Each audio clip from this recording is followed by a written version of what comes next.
നമസ്കാരം.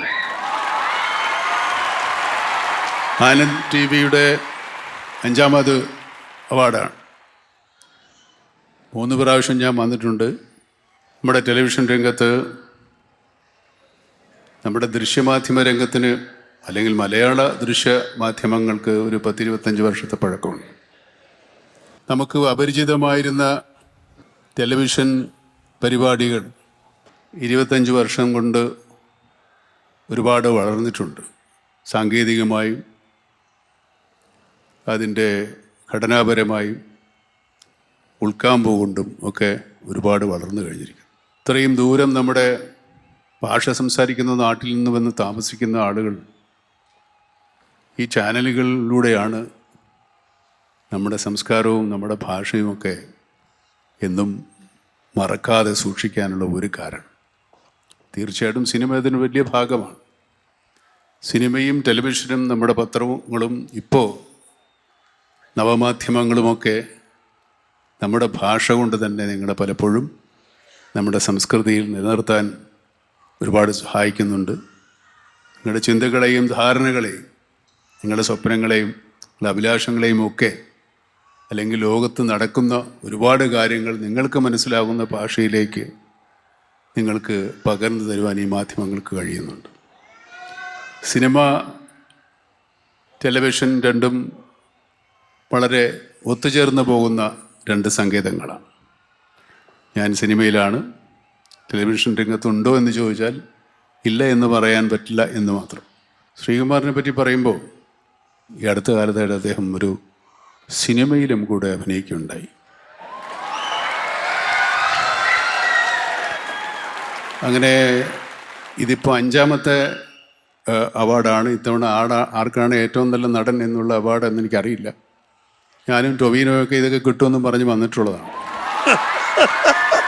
കാരണം എന്തെങ്കിലും പങ്കിട്ട് തരും, അല്ലെങ്കിൽ ആർക്കെങ്കിലും കൊടുക്കും. ആർക്ക് കൊടുത്താലും നമുക്ക് പരസ്പരം ഒരു വിരോധവും ഇല്ല. പക്ഷേ അടുത്ത വർഷം ശ്രീകുമാർ സ്വന്തമായൊരു പടം എടുത്ത് സംവിധാനം ചെയ്ത് അഭിനയിച്ച് ശ്രീകുമാറിന് തന്നെ ഈ അവാർഡ് കൊടുക്കുമോ എന്നെനിക്കൊരു ചെറിയ സംശയമുണ്ട്. കാരണം ഈ പടത്തിൽ നിങ്ങൾ പലരും കണ്ടു കാണും.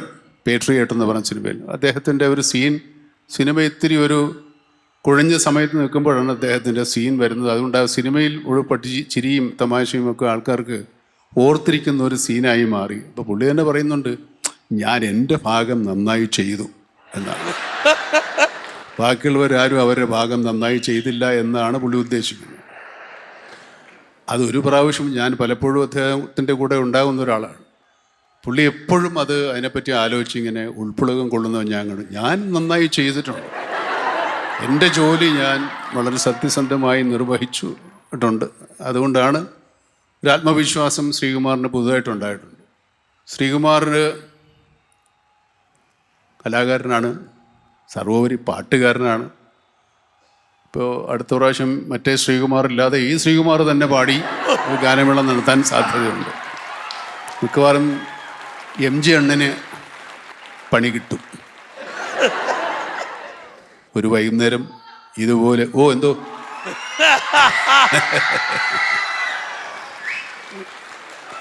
ഞാൻ പോകട്ടെ. ഞാൻ വന്ന ഒരു കാര്യമുണ്ട്. ഇത് കഴിഞ്ഞിട്ട് ഞാൻ വെറും സിനിമാ നടൻ മാത്രമാണ്.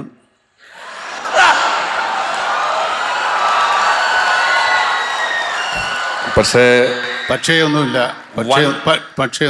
ഉണ്ട്. ഞാൻ ഏതായാലും MLA അല്ല. പക്ഷേ 3 സംസ്ഥാനത്തെ മുഖ്യമന്ത്രിയായിട്ട് അഭിനയിച്ചിട്ടുണ്ടല്ലോ. യാത്രയിൽ തെലുങ്കിലുണ്ട്, തമിഴിൽ മക്കളാഴ്ചയിലുണ്ട്, കേരളത്തിൽ 1-ലുണ്ട്. 3-4 സംസ്ഥാനത്തെ മുഖ്യമന്ത്രിയായിട്ട് അഭിനയിച്ചതല്ലേ. അഭിനയിക്കാൻ ആർക്കും പറ്റും. MLA ആയിട്ട് ജീവിക്കാൻ വലിയ പാടാ. ഞാൻ പ്രചരണത്തിന് പോയപ്പോൾ മമ്മൂക്ക സിനിമയിൽ പറഞ്ഞ ഒരു ഡയലോഗ് ഒരു പ്രസംഗത്തിൽ ഉപയോഗിച്ചിരുന്നു.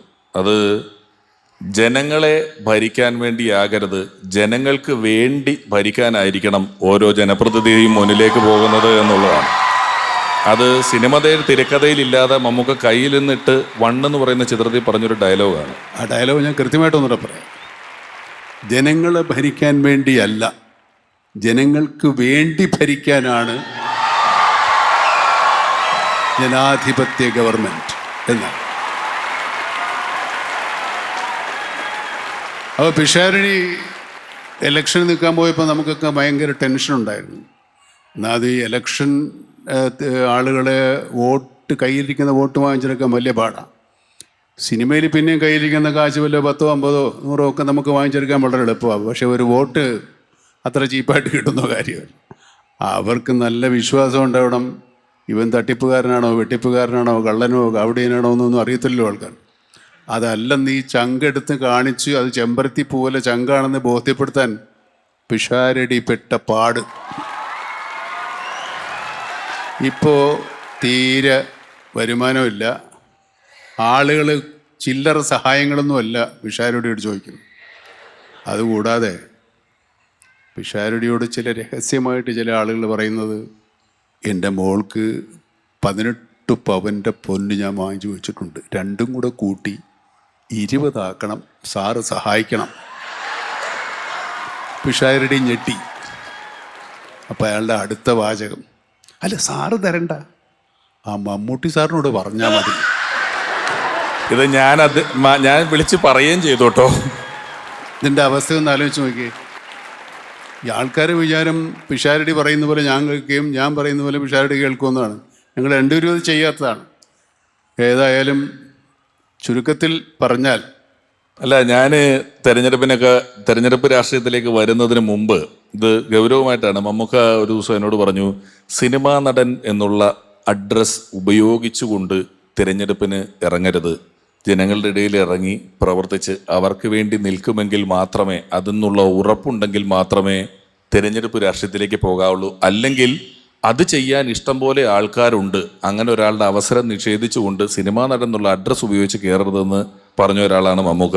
ഞാനത് അതുപോലെ തന്നെ കേൾക്കുകയും ചെയ്തു. അതുകൊണ്ടാണ് അന്ന് സ്റ്റേജ് പരിപാടികൾ ഉൾപ്പെടെ ഒരുപാട് കാര്യങ്ങൾ ഒഴിവാക്കി ഇതിലേക്ക് നിന്നത്. എങ്കിലും ഇന്ന് ഒരു നല്ല കാര്യത്തിലേക്കാണ് ഈ വേദി ഇനി വഴിതെളിയുന്നത്.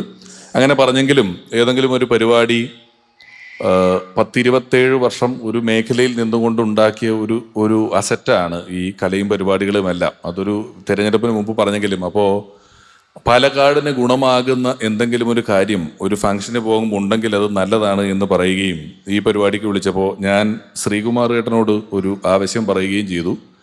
തെരഞ്ഞെടുപ്പിൻ്റെ പ്രചരണ വേളയിലൊക്കെ ഒപ്പമുണ്ടായിരിക്കുകയും ഒരുപാട് അതിനുവേണ്ടി അധ്വാനിക്കുകയും ഒക്കെ ചെയ്ത് അതിനുശേഷം തിരഞ്ഞെടുപ്പിൻ്റെ വിജയമോ അതിൻ്റെ ആഘോഷങ്ങളോ ഒന്നും കാണാനാകാതെ, കാണാൻ നിൽക്കാതെ വിട പറഞ്ഞു പോയ 2-3 പേർ എൻ്റെ നിയോജക മണ്ഡലത്തിൽ എൻ്റെ സഹപ്രവർത്തകരായിട്ടുണ്ട്. അതിൽ 2 പേർക്ക് 5 വയസ്സിൽ താഴെയുള്ള കുട്ടികളുണ്ട്. അതിലൊരാൾക്ക് വീടില്ല, പൊതുപ്രവർത്തകനാണ്. ആ സാഹചര്യത്തിൽ അവരുടെ ഒരു സഹായം എന്ന നിലയിൽ ആനന്ദ് TV ഒരു തുക തരാം എന്ന് പറയുകയും അത് ഏറ്റുവാങ്ങുന്നതിൻ്റെ കൂടി വേണ്ടിയാണ് ഞാൻ ഇന്നിവിടെ വന്നിരിക്കുന്നത്. ഒരു 2-2.5 മണിക്കൂർ പാട്ടും ഡാൻസും തമാശയും ഒക്കെ നമ്മൾ ഒന്നിച്ച് ഇവിടെ ആസ്വദിക്കുമ്പോൾ അതിൻ്റെ ഒരു ഫലമായി മറ്റൊരു സ്ഥലത്ത് കൂടി നമ്മളറിയാത്ത, നിങ്ങളറിയാത്ത, ഞാനറിയുന്ന ഏതോ ചില വീട്ടുകളിൽ കൂടി അതിൻ്റെ ഒരു സന്തോഷം എത്തുന്നു എന്നത് ഒരു വലിയ ഘടകമാണ്. അവിടെയാണ് നമ്മുടെ പിഷു വ്യത്യസ്തനാവുന്നത്. പിഷു പറഞ്ഞതുപോലെ ആ സ്റ്റേജ് പ്രൊവൈസ് വെറുതെ അല്ല, അതുപയോഗിച്ച് മറ്റുള്ളവർക്ക് അത് തണലാവുന്നുണ്ടെങ്കിൽ അതിനു വേണ്ടി ഇന്ന് UK എത്തിയിരിക്കുന്ന പിഷുവിന് ഒരു ഉഗ്രകൈഡി. അത് ശ്രീമാരേട്ടനെയും കൂടി ഞാനൊന്ന് വേദിയിലോട്ട് സ്വാഗതം ചെയ്യട്ടെ. മമ്മൂക്കയുടെ കൈകൊണ്ട് തന്നെ ആ ഒരു ധനസഹായം